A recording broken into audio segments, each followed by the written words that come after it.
What's up, guys? West Coast Picks here, and today gonna pick a lock in a sec here, but thought I'd share with you guys the latest pick that I made.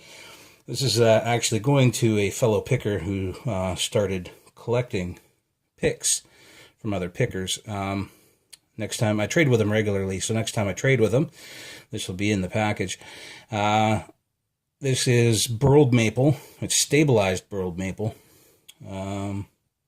Kind of hard to tell. You can see it's got a nice glare to it, and that's because it is high polished. Let's see if I can turn this light off, give you guys a better idea. There we go. So you can see the pick itself is mirror finish, but the handle itself is polished just as fine and has been buffed as well. Because it is stabilized wood, essentially, it's kind of hard to actually get a good look at this handle. There we go. Get it nice and close. So you can see that the center of these burls there, usually that would be missing, but that's actually filled with resin. It's called stabilizing wood. And what they do is they take a nice block of burled maple like this, and they stabilize it, meaning they soak it in a resin. So here's a block right here. This is what I start with. And as you can see, it's got resin on the side and stuff like that. It's just covered in the stuff. But when you cut strips out of it, you know, you can see the burl pattern on the top. Looks a lot nicer when you actually get it open. Here's the leftovers of the last couple pieces that I used. And that's what it looks like inside. That's straight off the bandsaw, no sanding or anything yet. And it still looks pretty nice. But, you know, once you buff it up, sand it, wet sand it, and buff it and everything, it looks a lot better. But yeah, that's what I use. It's stabilized burled maple, and it's not cheap, and it might be a little hard to find, especially in the sizes that you need, but that's that. Anyway, thought I'd share that with you guys. Today I'm going to be picking on pinned by Lee White, number 2 sleeper. This was sent to me by PickME 1977, and works pretty good. Catches sometimes, not too bad. And that's because it's a 5-pin key on a 6-pin lock. And it's probably that last pin that catches up sometimes. But anyway, it works. Let's get this thing in the vise. See what I can do about getting into it. I'll use my universal kick adapter here, which fits pretty much every kick I've ever tried.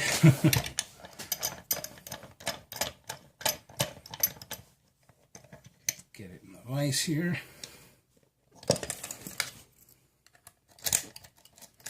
Looks good. All right, let's get at this thing. I'm gonna go top of the keyway and use this titanium pick here. All right, well, let's give this thing a shot.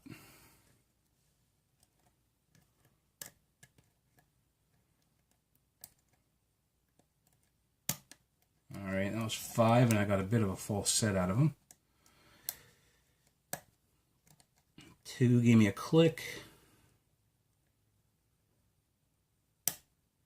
1 slipped off him. There's 1. Got him. More of a full set there.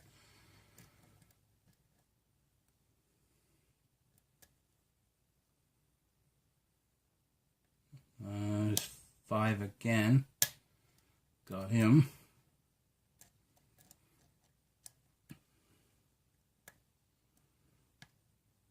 2 again.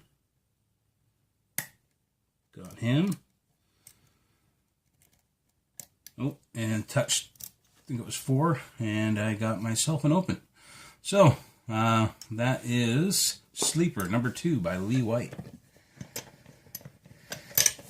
Alright, let's see what he put in here. We saw it working, so I don't have to lock it back up and test it. Let's see if, nice. I love this tool. Thanks, Bobby Keys, for this awesome tool. Bobby Keys sent me this tool, and it is, man, a time saver for sure. You don't have to mess around with these backs of the core here. Well, we'll get our shims out here. And I felt like it opened on a T-pin on pin 4, so we will find out if that is true or if I'm feeling things. Alright. So as we can see, the bitting is pretty extreme. You can probably tell by the key. It is a 6-pin. And looking at this core, it looks like the T-pin is actually on 3. Because you can see the sides of the chamber have little pits in them. And T-pins will do that after a while. Anyway, all works good. And number 3 actually looks like a pretty high cut. Same as number 6.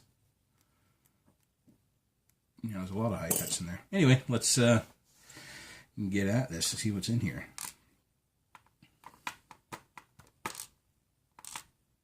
Oh, we got a 2-parter here. I'm going to flip all those around in a sec. Of course, they're all coming out upside down. All right.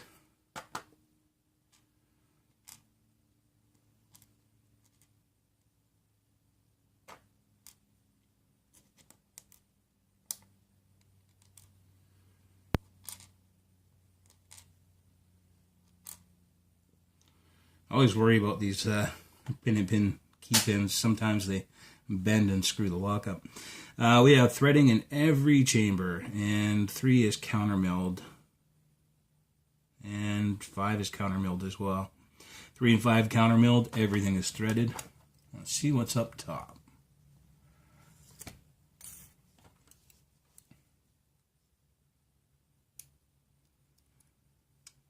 Nice, serrated.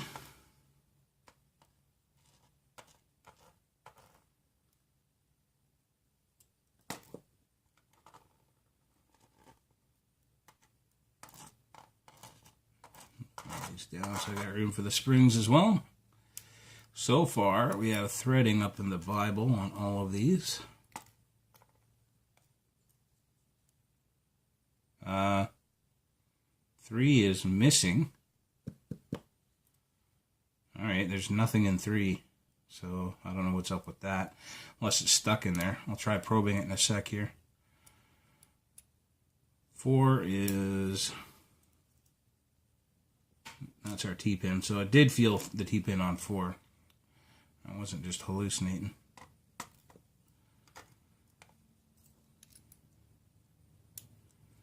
Everything is threaded so far. Serrated in 5. I'm going to have to check out 3 here. I don't know what's up with it, but oh. Alright, and 6 is...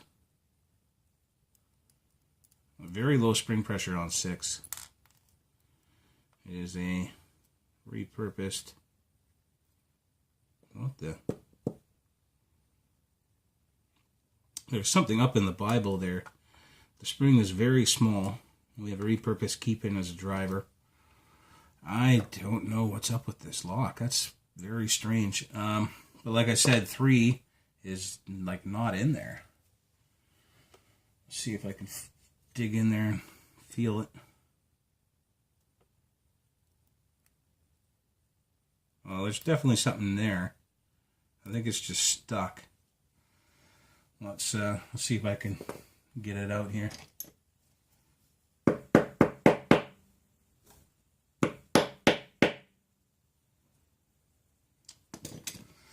Yeah, let's try sliding this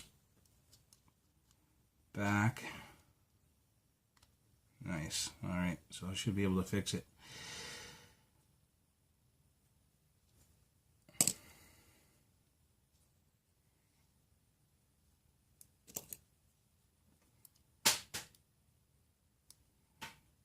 Sorry guys, it was a quick pick, so I should have time to mess around with this. There's our spring for 3. It is very stuck in there. See if I can push it through here. Alright. There we go. So it's a spool with a spring that looks like it's been crushed. And it was just caught up on the threading of the core, which is one of the reasons why I don't like to... Oh, that's weird. One of the reasons why I don't like to thread chambers on a lock in the Bible. I do sometimes, but 6 is just plugged up. He put something in there to plug it up, just to take up the room so he can make the spring shorter, I guess. I don't know what's up with that, but everything is threaded in the Bible except for 6. And we'll get everything back together here. Hopefully the spool doesn't hang up in there again. But that is what Lee White put in sleeper number 2. So let's take a look at these pins here. Very nice looking pins. We have in the bottom we have serrated. I guess that's serrated or double spool. A 2-piece pin in 3. Bomb style pin in 4. Which I just flipped upside down. Standard in 5, and a nice deep spool in 6. And up at the top we have serrated, kind of a triple spool on 2, it looks like, or maybe a double spool with a serration. A factory spool on 3, a serrated T-pin on 4, serrated on 5, and a standard repurposed key pin on 6. As you can see, our pin springs are almost all the same, with the exception of 6, which is short and very strange. Our plug has everything threaded with counter milling and threading on 3 and 5. And our plug, everything is threaded except for chamber 6, which you can see there. So, thank you PickME 1977 for sending me this lock and all the other awesome locks. Thank you Lee White for pinning up this lock and sending it out to the community. And thank you all for watching. Just a reminder, guys, there is a giveaway going on right now. Go to my video number 390. And enter for your chance to win. All you got to do is leave a comment there on that video only. That's what enters you into the draw. And on 400, I'll be doing the draw. So, thanks, guys. Later.